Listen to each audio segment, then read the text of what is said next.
মানুষ জীবনে তিনটে কাজ অবশ্যই করে থাকে, কিছু দান করে, কিছু গ্রহণ করে, আর কিছু ত্যাগ করে দেয়। এটাও ভাবতে থাকে যে এটা করলে কিভাবে করবে।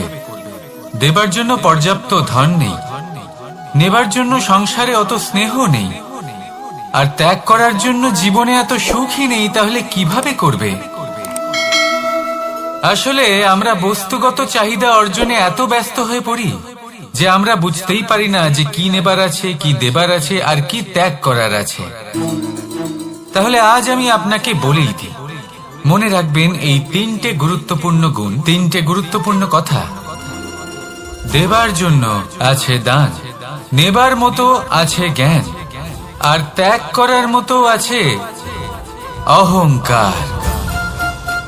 যখন আপনি দান করতে শিখে যাবেন, জ্ঞান অর্জন করার শক্তি আপনা থেকেই আপনার মধ্যে চলে আসবে। আর যখন এই জ্ঞান আপনার মধ্যে প্রবেশ করবে, অহংকার আপনা থেকেই আপনার থেকে দূরে চলে যাবে। যে ব্যক্তি এই তিনের মধ্যে ভারসাম্য বজায় রাখতে পারে, তার বর্তমান, ভূত, ভবিষ্যৎ, লোক, পরলোক সবকিছু শুধরে যায়। যেই দিন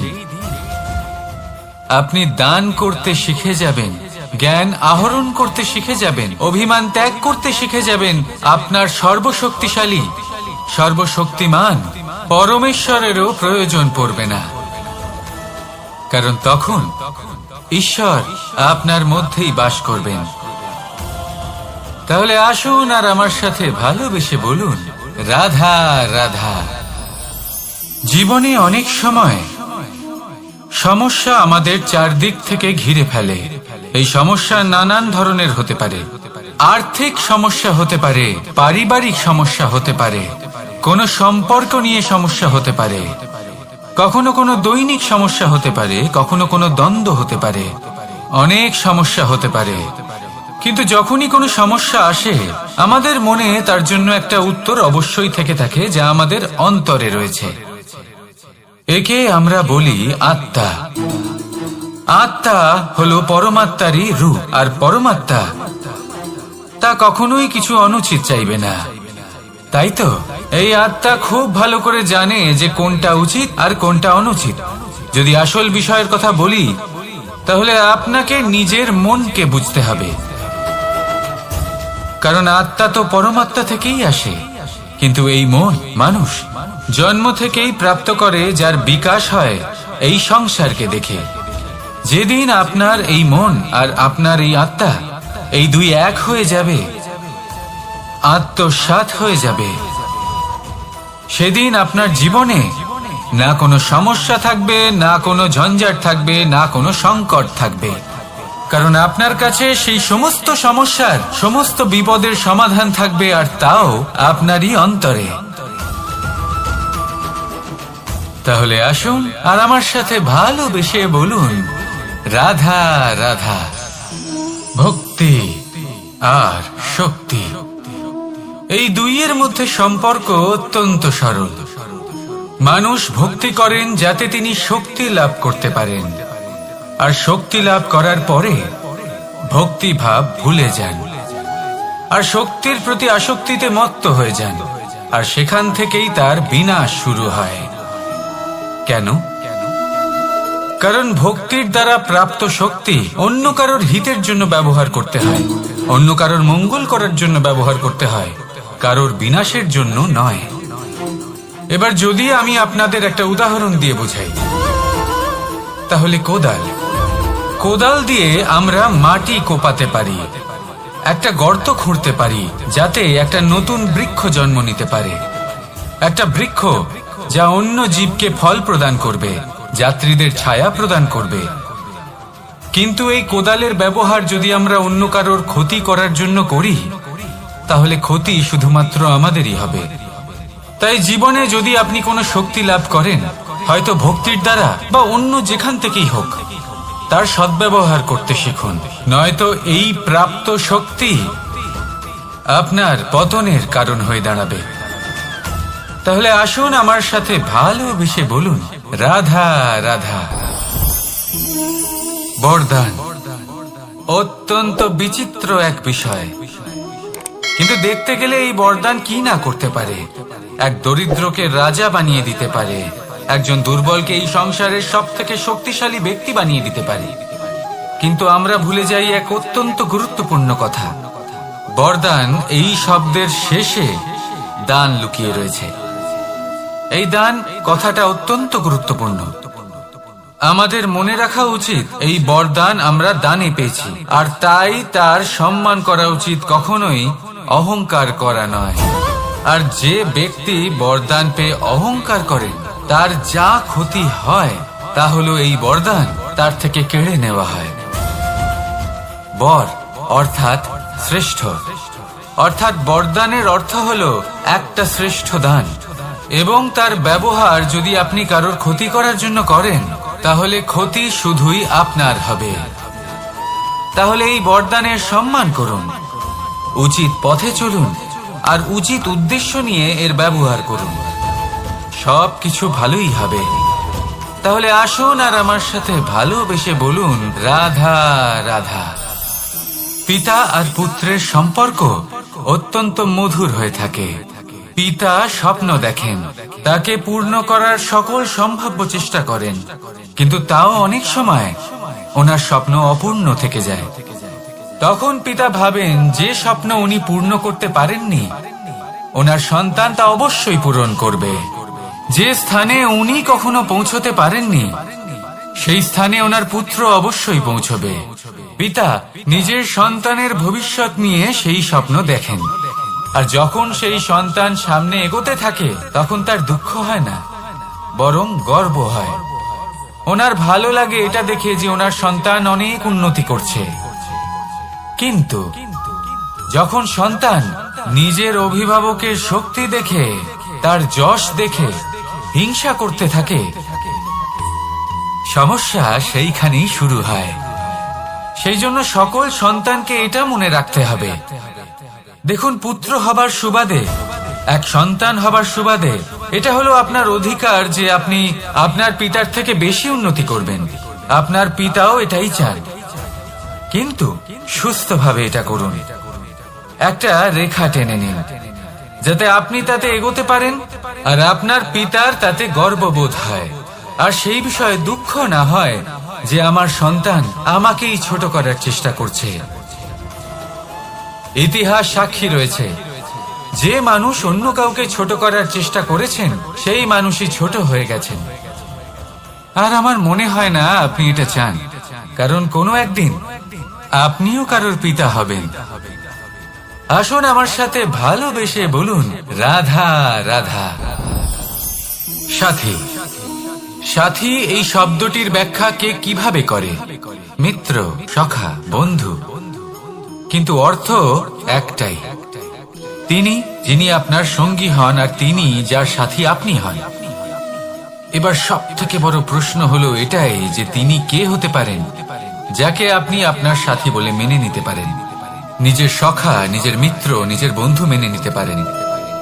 আপনার সাথী হলেন তিনি যিনি দুঃখের সময় আপনার পাশে থাকবেন, আপনার হাত ধরে থাকবেন। আপনার সাথী হলেন তিনি যার হাত আপনি নিজের সুখের দিনে ধরে থাকবেন। সেই সাথীরই হাত ধরুন যিনি দুঃখে সবসময় আপনাকে সাহায্য করার জন্য তৎপর হয়ে থাকেন, আপনার পাশে থাকেন, আর যাকে সুখের দিনে আপনি আপনার সাথে রাখতে পারেন। আর যখন আপনার সাথে আপনার এই সাথী থাকবে তখন আপনি এটা বুঝবেন যে যখন জীবনে দুঃখ আসে তখন এই দুঃখ কমে যায়, সবার মধ্যে ভাগ হয়ে যায়। আর যদি তখন সুখ আসে তাহলে সেটা সবার উপস্থিতিতে আরো বেড়ে যায়। এটাই হলো প্রেম, এটাই হলো ভালোবাসা, এটাই হলো সঙ্গ, যেমন সম্পর্ক আমার আর রাধার মাঝে। তাহলে আসুন আর আমার সাথে ভালোবেসে বলুন, রাধা রাধা। আমাদের মনে যখন কোনো প্রশ্ন ওঠে, কোনো দ্বন্দ্ব জাগে, তখন আমরা যাই আমাদের গুরুর কাছে, আমাদের আরাধ্যের কাছে গিয়ে জিজ্ঞেস করি। এইভাবেই একদিন আমি পৌঁছলাম আমার আরাধ্যের কাছে, আমার মহাদেবের কাছে, আর ওনাকে প্রশ্ন করলাম যে মহাদেব, জীবনে আনন্দ পাওয়ার, উৎসব পালনের, প্রেম ভাগ করে নেবার জীবনকে উপভোগ করে নেওয়ার সর্বশ্রেষ্ঠ সময় কোনটা? মহাদেব হাসলেন আর উনি বললেন, জীবনে উৎসব পালনের সবথেকে শ্রেষ্ঠ দিন হলো মৃত্যুর ঠিক আগের দিনটা। প্রেম ভাগ করে নেওয়ার সবথেকে শ্রেষ্ঠ মুহূর্ত হলো মৃত্যুর ঠিক আগের মুহূর্ত। জীবনকে উপভোগ করে নেওয়ার সর্বশ্রেষ্ঠ প্রহর হলো মৃত্যুর এক প্রহর পূর্বে। তখন আমি চমকে গেলাম। আমি বললাম, কিন্তু মহাদেব, মৃত্যু তো অনিশ্চিত, আমরা জানিও না কবে আমাদের মৃত্যু হবে। মহাদেব আবার হাসলেন। উনি বললেন যে যদি আমরা এভাবে জীবন কাটাই যে আমরা জীবনের প্রত্যেক দিন, প্রত্যেক মুহূর্ত, প্রত্যেক প্রহর শেষ বলে মনে করি, তাহলে আমাদের সমস্ত জীবন আনন্দের সাথেই অতিবাহিত হবে। কি বলেন? তাহলে আপনিও এই কথা মনে রাখুন আর আমার সাথে ভালোবেসে বলুন, রাধা রাধা। জীবনে অগ্রসর হওয়ার জন্য আমাদের কাকে প্রয়োজন হয়? মাতা পিতা, বন্ধু, প্রেম, সাহায্য, অর্থ, পরিশ্রম, আশা। ভিন্ন ভিন্ন মানুষ ভিন্ন ভিন্ন বিকল্প চয়ন করে। যদি আমি আপনাকে বলি, তাহলে জয় আর পরাজয়ের মন্ত্র দুটো শব্দের উপর নির্ভর করে, মেনে নেওয়া আর দৃঢ় হওয়া।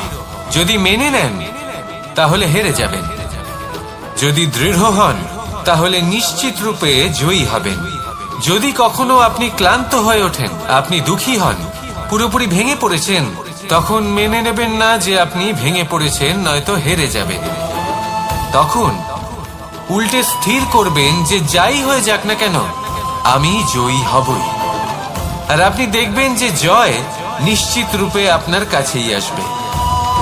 তাহলে এই কথা মনে রাখবেন আর আমার সাথে ভালোবেসে বলবেন, রাধা রাধা। সময়, জীবন, কাল। দেখতে গেলে এই তিনটি শব্দ একটি শব্দেরই সমার্থক শব্দ মনে হয়, কিন্তু এই শব্দগুলির অর্থ কি সমান? কখনোই নয়। হ্যাঁ, এই সময় চলতে থাকে, জীবন চলতে থাকে, কালচক্র চলতে থাকে। এই সময় কেটে যায়, কিন্তু এই জীবন, একে যাপন করতে হয়। কি বলেন? এই জীবনে কিছু করুন বা কিছু না করুন, জীবন এমনি কেটে যাবে, আপনি জানতেও পারবেন না। কিন্তু সেটা আমাদের উদ্দেশ্য নয়, একে যাপন করতে হবে। এই জীবনে প্রেরণা পেতে শিখুন, প্রেরণা দিতে শিখুন, আহ্বান গ্রহণ করতে শিখুন, আহ্বান জানাতে শিখুন, মহান কাজ করতে শিখুন, ধন্যাত্মক বোধ জাগিয়ে তুলুন। জীবন অতিবাহিত করার অর্থ কি তা আপনি শিখে যাবেন। কারণ সময় কেটে যায়, সমস্ত যুগ কেটে যায়, কিন্তু জীবনের রীতি জীবন কাটিয়ে দেওয়া নয়, জীবন যাপন করা। এই জীবন সম্পূর্ণরূপে অনুভব করতে হবে, নতুন পথ বানাতে হবে। এবারে যদি এই জীবন বাঁচার সময় একবার ভেবে দেখুন, যদি মনে প্রেম থাকে, সদ্ভাবনা থাকে, তাহলে কি হবে? এই জীবনকে বাঁচার অনুভূতিটাই অন্যরকম হয়ে যাবে, একটা আনন্দময় অনুভূতি লাভ করবেন। তাহলে এটাই করুন আর আমার সাথে ভালোবেসে বলুন, রাধা রাধা। আপনি কি কখনো কোনো জলের ধারা দেখেছেন? তার সামনে যতই মাটি থাকুক না কেন, যতই কাদা থাকুক না কেন, যখন এই জলের ধারা বইতে আরম্ভ করে দেয়, তখন এই কাদাকে নিজেই ধুয়ে নিয়ে যায়। ওই কাদাকে ধুয়ে দেয় এবং নিজের পথ নিজেই তৈরি করে নেয়। তাহলে আপনিও এরকম জলের মতো হয়ে উঠুন। যদি হয়ে উঠতে পারেন, তাহলে নিজের মনের, নিজের ভাবনার, নিজের জীবনের যত অনাবশ্যক তত্ত্ব আছে, অনুপযোগী অংশ রয়েছে, অর্থাৎ অপরিষ্কার অংশ রয়েছে, তা নিজে থেকেই নির্মল হয়ে উঠবে। আর যেরকম জলের ধারা কখনো থেমে থাকে না, সব সময় বয়ে চলে, সেইভাবে আপনিও কখনোই থামবেন না, সবসময় বয়ে চলুন, এগোতে থাকুন। পথে যদি অনেক বিপদ আসে, সমস্যা আসে, থামবেন না, তার উপর নিরন্তর প্রহার করুন, নিরন্তর প্রয়াস করুন আর অগ্রসর হন। আপনি ভেবে দেখুন, এই জলের ধারা কখনো থেমে থাকে না, সবসময় বয়ে চলে, বিপদের সম্মুখীন হয়ে তাকে সাথে বয়ে নিয়ে চলে। সেই জন্য জলের ধারা, প্রবাহমান এই ধারা, এর থেকে কখনো দুর্গন্ধ আসে না, এতে কখনো ময়লা জমতে পারে না, বরং পালিত হয় সুন্দর প্রাণবন্ত জীবজন্তু, যেমন সুন্দর ছোট মাছ। তাই আপনিও এটাই করুন, কখনো থামবেন না, শুধু চলতে থাকুন, জলের ধারার মতো বইতে থাকুন। আপনি আপনার লক্ষ্য অবশ্যই খুঁজে পাবেন, আর তার সাথে নিজের অন্তরের যে মালিন্য রয়েছে তা আপনি নিজেই নিজের থেকে দূরে করে দেবেন। তাহলে আসুন আর আমার সাথে ভালোবেসে বলুন, রাধা রাধা। এবার অনেক সময় মানুষের মনে এরকম প্রশ্ন আসে যে এই সংসারে সব থেকে বড় বিপদ কি? কেউ বলে ধর্ম সংকট, আবার কেউ বলে প্রাণের উপর আসা সংকট। প্রত্যেক মানুষের জীবনে বিভিন্ন সংকট আসে, আর এই সমস্ত সংকট অত্যন্ত বিচিত্র হতে পারে। এই সমস্ত সংসার হলো সংকট দ্বারা পরিপূর্ণ। ঠিক আছে, আপনাকে একটা উদাহরণ দিই। একজন ধনী ব্যক্তি, এবার ওনার জীবনে সংকট কি হতে পারে?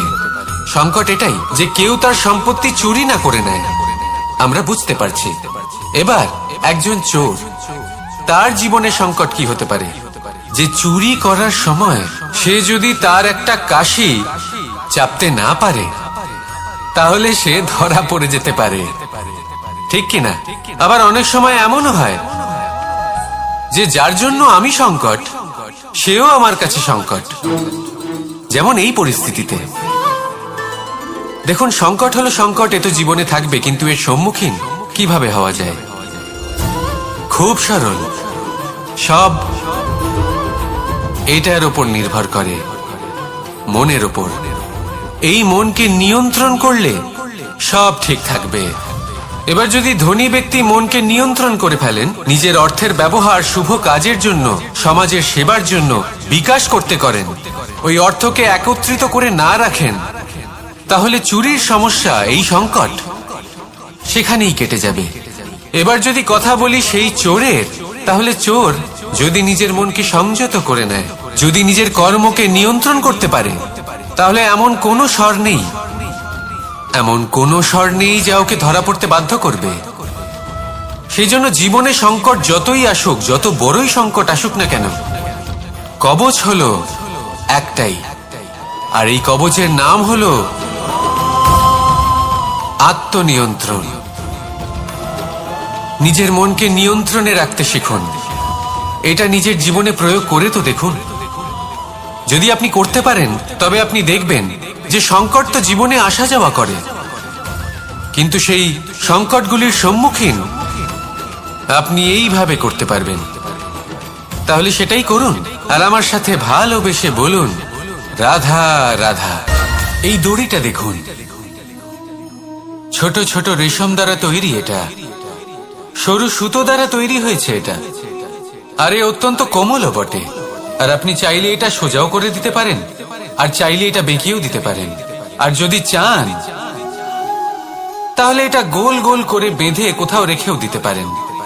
এবার এই কোমল দড়ি যদি কোনো নিষ্ঠুর কঠিন পাথরে বারংবার জড়িয়ে দেওয়া হয়, তাহলেও তাকেও কাটতে পারে, নিজের ছাপ ছেড়ে যেতে পারে, সেটার আকারও বদলে ফেলতে পারে।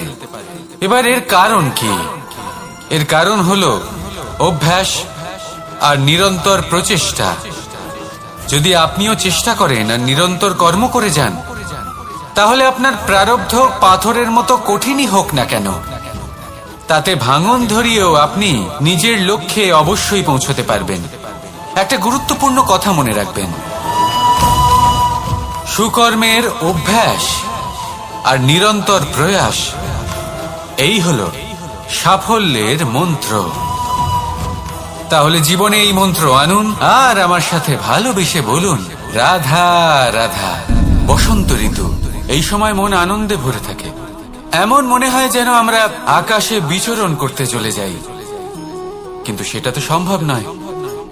সেই জন্য হয়তো আমরা ঘুড়ি ওড়াই, এই ঘুড়িকে নিজেদের প্রতিরূপ মনে করে।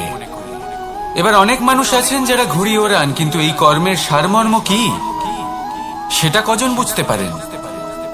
আপনি এটা মনে করুন যে আপনি হলেন সেই ঘুড়ি, আর এই সুতো যিনি ধরে রয়েছেন তিনি হলেন পরমাত্মা। আর এই সুতো যেখান থেকে শুরু হয় সেই লাটাই হলো আমাদের কর্মচক্র। এবার আপনি নিজেই অনুমান করুন যে এই উড়ান কার ওপর নির্ভরশীল? পরমাত্মার ওপর আর আপনার কর্মের ওপর।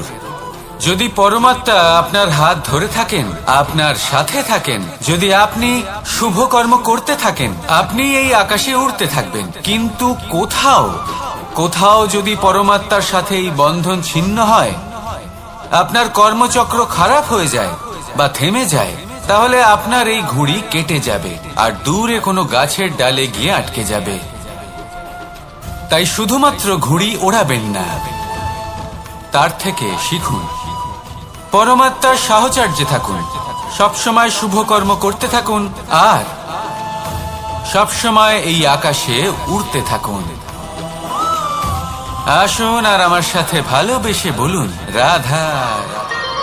আমাদের মনে যখন কোনো প্রশ্ন ওঠে, কোনো দ্বন্দ্ব জাগে, তখন আমরা যাই আমাদের গুরুর কাছে, আমাদের আরাধ্যের কাছে গিয়ে জিজ্ঞেস করি।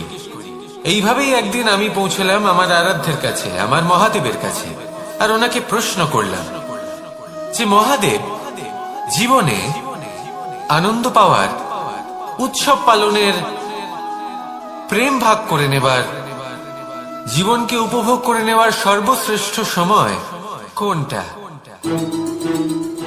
মহাদেব হাসলেন আর উনি বললেন, জীবনে উৎসব পালনের সব থেকে শ্রেষ্ঠ দিন হলো মৃত্যুর ঠিক আগের দিনটা। প্রেম ভাগ করে নেওয়ার সব থেকে শ্রেষ্ঠ মুহূর্ত হলো মৃত্যুর ঠিক আগের মুহূর্ত। জীবনকে উপভোগ করে নেওয়ার সর্বশ্রেষ্ঠ প্রহর হলো মৃত্যুর এক প্রহর পূর্বে। তখন আমি চমকে গেলাম। আমি বললাম, কিন্তু মহাদেব, মৃত্যু তো অনিশ্চিত, আমরা জানিও না কবে আমাদের মৃত্যু হবে। মহাদেব আবার হাসলেন। উনি বললেন যে যদি আমরা এভাবে জীবন কাটাই যে আমরা জীবনের প্রত্যেক দিন, প্রত্যেক মুহূর্ত, প্রত্যেক প্রহর শেষ বলে মনে করি, তাহলে আমাদের সমস্ত জীবন আনন্দের সাথেই অতিবাহিত হবে। কি বলেন?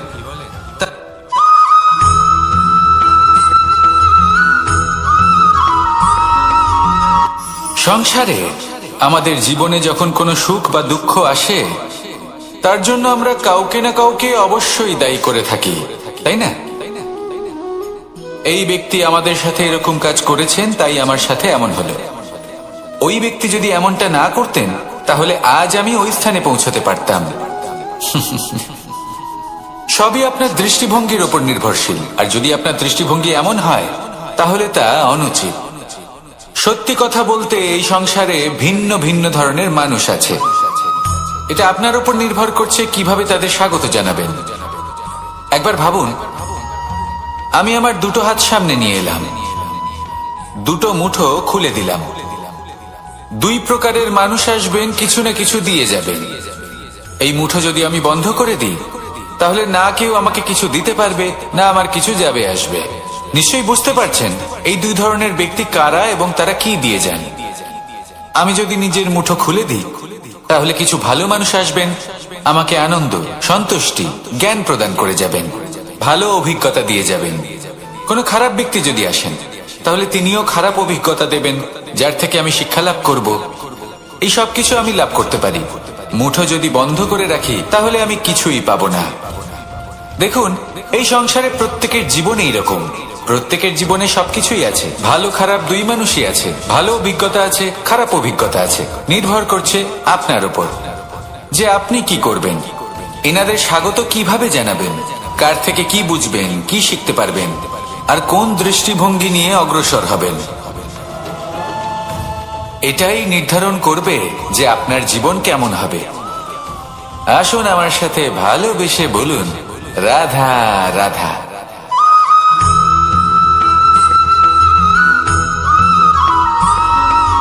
জীবনে অগ্রসর হওয়ার জন্য আমাদের কাকে প্রয়োজন হয়? মাতা পিতা, বন্ধু, প্রেম, সাহায্য, অর্থ, পরিশ্রম, আশা। ভিন্ন ভিন্ন মানুষ ভিন্ন ভিন্ন বিকল্প চয়ন করে। যদি আমি আপনাকে বলি, তাহলে জয় আর পরাজয়ের মন্ত্র দুটো শব্দের উপর নির্ভর করে, মেনে নেওয়া আর দৃঢ় হওয়া। যদি মেনে নেন তাহলে হেরে যাবেন, যদি দৃঢ় হন তাহলে নিশ্চিত রূপে জয়ী হবেন।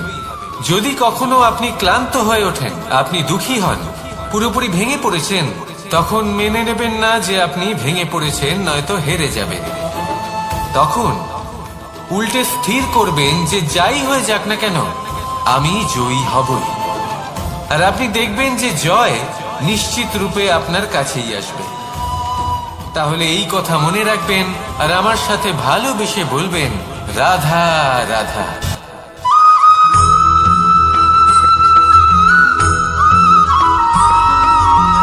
ভালো, শুধু ওনাদের কঠোর ব্যবহার দেখলে আমরা একটু ভয় পেয়ে যাই। এবার ওনাদের এই কঠোর ব্যবহার আমাদের ভালো না লাগলেও অত্যন্ত আবশ্যক, কারণ মাতার থেকে আমরা যে শক্তি লাভ করি তা যেন নিয়ন্ত্রণ হারিয়ে বিধ্বংসী না হয়ে ওঠে। আমরা যেন কোনো কুপথে না চলে যাই, আমরা কখনো যেন দোষ না করে ফেলি। শুধু সেই জন্য পিতা এবং গুরু একটু কঠোর হয়ে ওঠেন, এবং ওনাদের এই কঠোর আচরণ ভবিষ্যতে গিয়ে আমরা অবশ্যই বুঝতে পারি। জীবনে কিছু বছর আমরা এগিয়ে যাই আর তারপর আমরা বুঝতে পারি যে বাবা এবং গুরু আমাদের যথেষ্ট ভালোবাসতেন, কিন্তু ওনাদের ভালোবাসার বহিঃপ্রকাশ আলাদা। প্রয়োজনীয় হলো এটা দেখার, এটা বোঝার যে শুরু থেকে আমাদের প্রতি ওনাদের আচরণ কেমন ছিল। ওনাদের কঠোর হওয়ার পেছনে ওনাদের ভালোবাসাটা বোঝার চেষ্টা করুন, ওনাদের চিন্তাটা বোঝার চেষ্টা করুন, ওনাদের পথপ্রদর্শনের আড়ালে আপনার ভবিষ্যতের জন্য যে পরিকল্পনা ওনারা করেছেন সেটা বোঝার চেষ্টা করুন। তখন আপনারা বুঝতে পারবেন ওনাদের ভালোবাসাকে। আপনার মনের মধ্যে আপনা থেকেই ওনাদের প্রতি সম্মান জেগে উঠবে। নিজের পিতা এবং নিজের গুরু এই দুজনের প্রতি কৃতজ্ঞতা প্রকাশ করুন আর আমার সাথে ভালোবেসে বলুন, রাধা রাধা।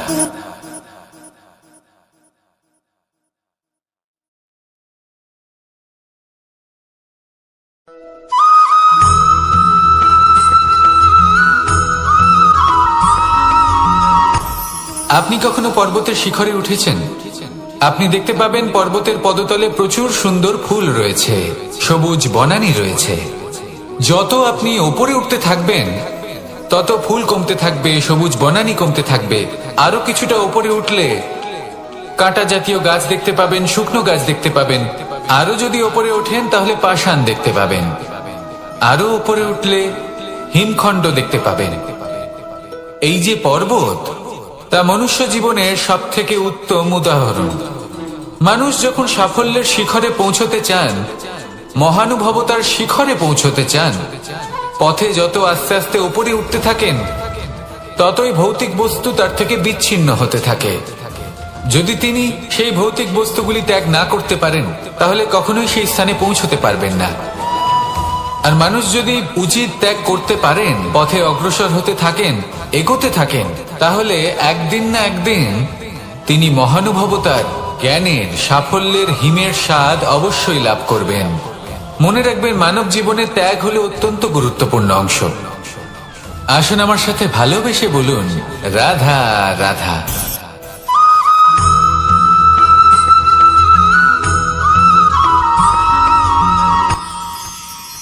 মানুষ তার জীবনে দুই ধরনের পরিস্থিতিকে খুব ভয় পায়। এক, কোনো কারণবশত কারোর সামনে নত হওয়া। দুই, কোনো কারণে নিজের চরিত্র থেকে, নিজের মূল্যবোধ থেকে বিচ্যুত হওয়া। এবার কেন হয় এরকম যে কথায় কথায় কারোর সামনে নত হতে হয়? কেন বারংবার নিজের চরিত্র থেকে চ্যুত হতে হয়? এরকম কেন হয়?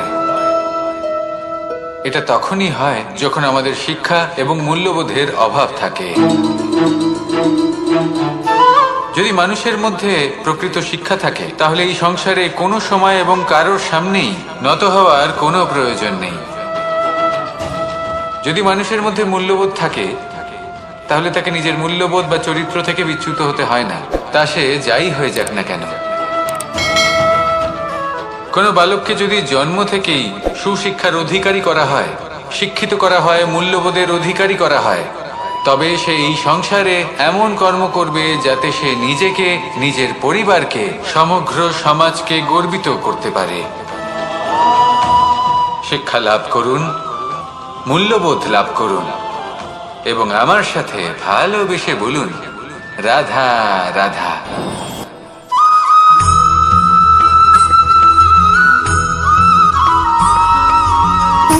সুখ, দুঃখ এবং শক্তি, এই তিন হলো এই সংসারের ত্রিদেবের মতো।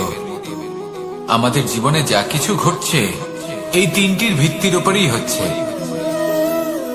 আসলে এই সংসারের একটা নিয়ম আছে, যখনই আপনি কিছু লাভ করেন এই সংসার আপনার পরীক্ষা নেয়। এটা জানার জন্য আপনার পরীক্ষা নেয় যে আপনি যা কিছুই লাভ করেছেন আপনি কি আদৌ সেটার যোগ্য কিনা। ঠিক সেইভাবেই এই সুখ, দুঃখ এবং শক্তি আপনার পরীক্ষা নিয়ে থাকে। যখন সুখ আসে তখন সে আপনার পরীক্ষা নেয় যে আপনার মধ্যে অহংবোধ জাগ্রত হয়নি তো। যদি অহংবোধ চলে আসে তাহলে সুখ সেখানেই সঙ্গ ত্যাগ করে। দুঃখ আপনার ধৈর্যের পরীক্ষা নিতে থাকে, আর যদি আপনার মধ্যে ধৈর্য না থাকে তাহলে এটা আপনাকে আরো বেশি দুঃখের গভীর অন্ধকারে ঠেলে দেবে। সেখানে শক্তি পরীক্ষা নেয় আপনার বিনম্রতার।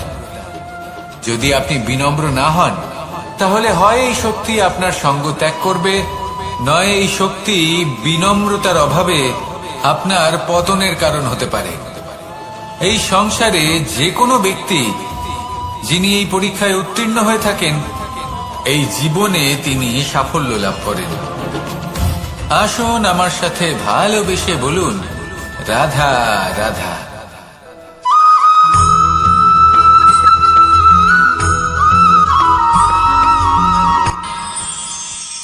আমরা সবাই সূর্যকে সম্মান কেন করি? কারণ আমরা জানি যে সন্ধেবেলা যখন সূর্যাস্ত হবে তখন শুধুমাত্র অন্ধকার বাকি থাকবে। ঠিক কিছুটা এরকমই হয় আমাদের মাতা পিতাও, যিনি আমাদের জন্ম দেন, আমাদের ভরণ পোষণ করেন, আমাদের বড় করেন, আমাদের প্রেম প্রদান করেন। কখনো কখনো তাদের মুখ থেকে কটু কথা নিঃসৃত হয়, আমাদের দুঃখ হয়, কিন্তু তখন আমাদের এটা বোঝা উচিত এগুলি নিঃসৃত হচ্ছে আমাদেরই মঙ্গলের জন্য। যেমন সূর্যদেব, উনিও উত্তাপ দিয়ে থাকেন আমাদেরই মঙ্গলের জন্য, যাতে ফসল পাকতে পারে, যাতে জল বাষ্প হয়ে মেঘ হতে পারে, বৃষ্টি হতে পারে, আর এই সংসারে নিরন্তর জলের প্রবাহ থাকে।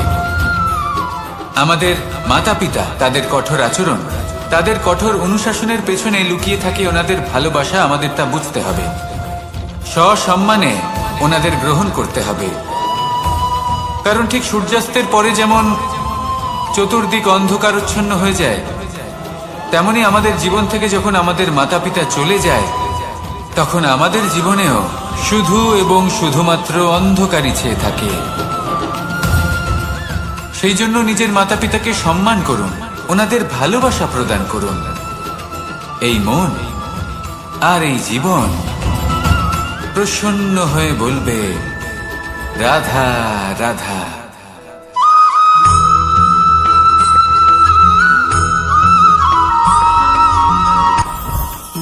জীবনে কিছু শেখা অত্যন্ত গুরুত্বপূর্ণ। এবার কি কি শিখতে হবে সেই সব শেখানোর জন্য অনেক শিক্ষক রয়েছেন, কিন্তু কি শিখবেন না আর কি করবেন না এটা আমাদের নিজের অভিজ্ঞতা দিয়ে শিখতে হয়।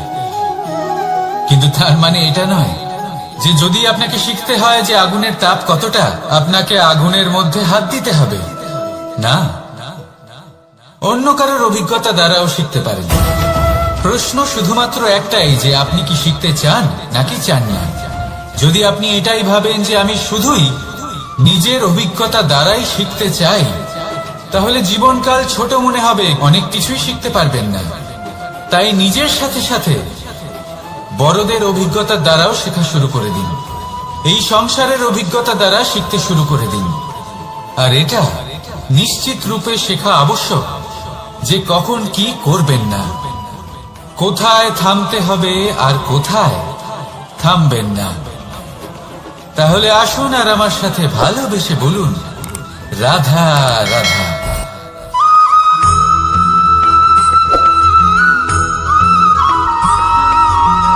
এই সংসারে সব থেকে বেশি কোমল বস্তু হলো রেশম।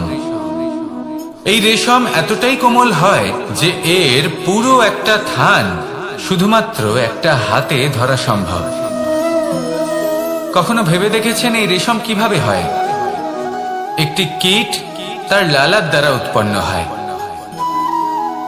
এই কীট সেই রেশমকে পাক দিতে থাকে, পাক দিতেই থাকে আর আস্তে আস্তে তার মধ্যেই জড়িয়ে পড়ে। শেষে ওর এই সুন্দর অমূল্য সৃষ্টি রেশমের এই সুতো তার নির্মাণ কার্য পূর্ণ হয়, কিন্তু তাতেই ও নিজে বন্দী হয়ে যায়। নিজেরই মায়াজালের এই বন্দী গৃহে নিজেই ফেঁসে যায়। এবার এই সুতোকে ব্যবহারযোগ্য করে তোলার জন্য এই কীটগুলিকে এই কবচের সাথেই ফুটন্ত জলে ফেলে দেওয়া হয়। এই সংসারে যদি আমাদের স্বপ্ন এই সংসারের দুঃখ হরণ করার জন্য, এই সংসারে সুখ বিতরণ করার জন্য হয়, তবেই আমাদের প্রগতি সম্ভব। যদি আমাদের এই স্বপ্ন শুধুই আমাদের এবং আমাদের স্বার্থ সিদ্ধির জন্য হয়, তাহলে এই স্বপ্ন আমাদের অন্ধ করে দেবে, আমাদের অন্ধকারের পথে নিয়ে যাবে, আর আমরাও সেই কীটের মতো হয়ে যাব। নিজেদেরই মায়াজালে আমরা নিজেই ফেঁসে যাব, আর শেষে আমরা যদি কিছু লাভ করি তা হবে একাকিত্ব, অন্ধকারময় মৃত্যু।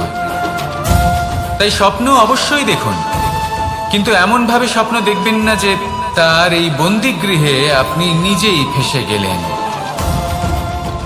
স্বপ্ন দেখুন পরোপকারে।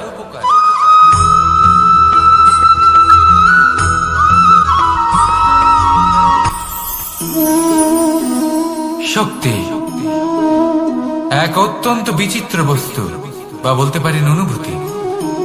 পিতা সবসময় চান যেন তিনি তার শক্তি পুত্রকে। আসুন আপনাকে সহজে বোঝাই। যদি আপনি সুপাত্র হন আর আপনাকে শক্তি দেওয়া হয়, তাহলে আপনি সেই শক্তির গুরুত্ব বুঝবেন, কোথায় সেই শক্তি প্রয়োগ করা উচিত সেটা বুঝবেন। আর এটা যেহেতু অর্জন করা শক্তি হবে, সেই শক্তির অপব্যবহার হবে না। কিন্তু যদি এই আপনি কুপাত্র হন আর যদি আপনাকে এই শক্তি দেওয়া হয়, তাহলে কি হবে? দেখতে গেলে এই শক্তি আপনি দান হিসেবে পেয়েছেন, তাই না আপনি এই শক্তির গুরুত্ব বুঝবেন আর না এর প্রয়োগ আপনি জানবেন। তার অপব্যবহার হওয়া সুনিশ্চিত। তাই যদি আপনি কোনো শক্তি অর্জন করতে চান, তাহলে আগে তার যোগ্য হয়ে উঠুন, পুত্র নয় পাত্র হয়ে উঠুন। আর আমার সাথে ভালোবেসে বলুন, রাধা রাধা।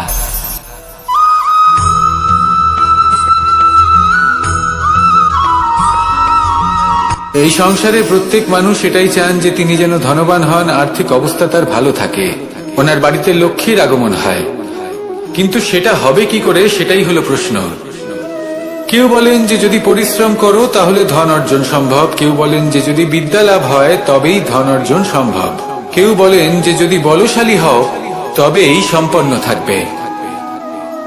ভালো কথা, যদি তাই হয়ে থাকে, তবে দিনমজুর সারা দিন পরিশ্রম করেন, তিনি কেন ধনী হন না? অনেকজন বিদ্বান মানুষ আছেন এই সংসারে, তারা কেন ধনবান হন না? অনেক সংখ্যক বলশালী ব্যক্তি আছেন, তাদের কাছে ধন নেই কেন? তাদের কেন ধনের অভাব হয়? আবার এমনও কিছু মানুষ আছেন যারা পরিশ্রম করেন, তারা দিনমজুর, কিন্তু তারা ধন অর্জন করতে পারেন। কিছু বিদ্বান ব্যক্তি আছেন যাদের কাছে অধিক মাত্রায় ধন রয়েছে।